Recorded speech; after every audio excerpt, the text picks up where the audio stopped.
Караңыздар, кошуна мамлекеттерди караңыздар. Мен өткөндө бир жыйында айттым.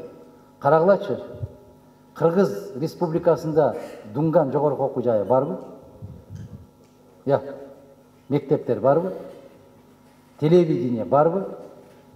Гезит барбы? Эмне үчүн алардын бүтүндөй бир тап-таза сүйлөшөт? Бөтөн өлкөдө. Бирдеме десең айтасың, орус мектепте окуп калды. Кайсы мектепте окусаң деле сен адамсың го акыры, инсансың го. Мен түшүнбөйм деп. Ошону менен өксүк өзүн өзү жогору сезгиси келет. Мен жана эле Манас Бердибеков агайыңарды эстедим эле. Аны силер көрбөй калдыңар, Манас Бердибеков. Бишкекке келсең дейт, эки кыргыз сүйлөшүп атат дейт. Ты где читаешь деп. Сен кайда окуйсуң дегенди сурап атат дейт. Вот этот деп өзүн көрсөтөт дейт. Я что ли дегенди билбейт дейт. Я университет читаю деп айтат анысы дейт. Ошол керекпи кыргыз деп 21-25 жыл башта айткан экен. Сүйлөй берчи өзүңдүн тилиңде. Мен айтып атпаймынбы, кыргыз тили кыргызга гана керек, башка эч кимге кереги жок. Бишкекке барганда мен айтам, Оштон келдиңби, Баткенден келдиңби, Таластан, Көлдөн келдиңби, кыргыз болуп эле жүрчү айланай. Таштачы мына жактагы кылык жоруктарыңдын баарын. Жигиттер моомдай болуп 3 метр калганда кыйшайып алып, эңкейип барып, бири-бириңнен сүзүшүп жолукканды койчу айланайын. Өтө жосунсуз көрүнөт. Өтө айыптуу көрүнөт да мында. Илгери кыргыз мырзалары моомдай эле деп амандашкан. Жөн эле сүзүшүп, анан кыйшайып, канатыңарды жайып барып, кылыктанбагылачы айланайын. Жигиттин жигиттей болгону эле жакшы го. Кандай дейсиңер? Чектөө киргизебизби? Ага закон керек чектөө киргизгенде. Учурашканда мындай учураш деген. Кандай болуш керек ага? Адам болго деп атпаймынбы? Биринчи кезекте эле аң сезимди өстүргөн адам бололу. Ошону менен эле кетебиз өзүбүз. Туура түшүнгүлө мени. Давай деп кол берип коесуңар, бир да сөзүңөр эсиңерде калбай атат. Бир кадам баспай эле ошол сөздөн кайтасыңар го силер. Айта берет деп болуп атпайсыңар.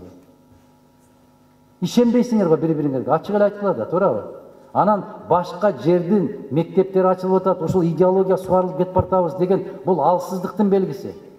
Бул жетелемеликтин белгиси. Биз кай жерде окубайлы, ким болбойлу, эгер өзүбүздүн өзөгүбүз, уюткубуз болсо, эч ким бизди эч кайсы жолго сүйрөп кете албайт. Ислам тарабына кетип калды деп кыйкырып аткандар бар. Себеп мындай карасаң, чочуйсуң чындыгында карап анча-мынча. Жок, булар америкалык болуп кетти, ЛГБТ тарапка кетип калды дейсиң. Аларды карасаң, алардан чочуйсуң. Сен кыргыз болчу. Кандай дейсиңер? Анан ар кандай кесиптин ээси боло бер. Ага мыйзамдын кереги жок. Ага улуттук аң сезим керек. Билип коюңуздар, идеология бул китеп эмес. Биздин идеология бул кыргыздарды, кылымдарды карытып кеткен ата-бабалардын каада салт, макал, лакаптары идеология кыргыздык ошол. Жигиттин сөзү өлгөнчө өзү өлгөн артык деген керемет идеология эмеспи? Бул намысыңды карма деген сөз да. Жигитти намыс өлтүрөт, коёнду камыш өлтүрөт дейт. Намыстуу бол деп атпайбы? Кызга 40 жерден тыюу деп атпайбы? 40 жер эмес азыр. Бир жерден да тыюу жок го кыздарга. Ушул бардык идеология ушул биздин макал лакаптарда айтылып кеткен. Ойлоп сүйлөсөң да ойлоп сүйлө дейт. Бул не деген сөз? Өткөнгө таш атсаң, келечек замбирек менен тосуп алат дейт. Токтотолу өткөнгө асылганды. СССРди мактай бересиз деп мени жаман көрбөгүлө. СССР бар үчүн бүгүн Кыргызстан бар да. Не дейсиздер? Кандай дейсиздер? Анан өзүңдөн улуу инсанды шылдыңдап, аны маскаралаба дейт. Себеби өзүңдүн келечегиң белгисиз дейт. Эмнеге? Себеп сен бир 50-60ка чыгып калган кишинин аркасынан мыскылдап күлбө. Бүгүн 25-тесин. Сен анын жашына жеткенче дагы 35 жыл керек. 35 жылдын ичинде сен ким болосуң? Аллахтан башка эч ким билбейт. Мына ушундай болушубуз керек биз. Анан өкмөт муну жасап бериш керек, бийлик аны жасап бериш керек, ушуну токтотушубуз керек да, мен өзүм жасап алам дегенди үйрөнүшүбүз керек.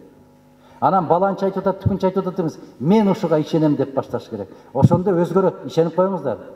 Адам адамды өзү жасайт. Аллахтан ошого буйрук болгон болсо, ошол пешенесин өзү жасайт. Ар жагында жок экен, аны 1000 жетелесең 1000 бекер. Жетесинде жок деп коет андайды. Ошондуктан жигиттер, кыздар, мен сиздерден суранам,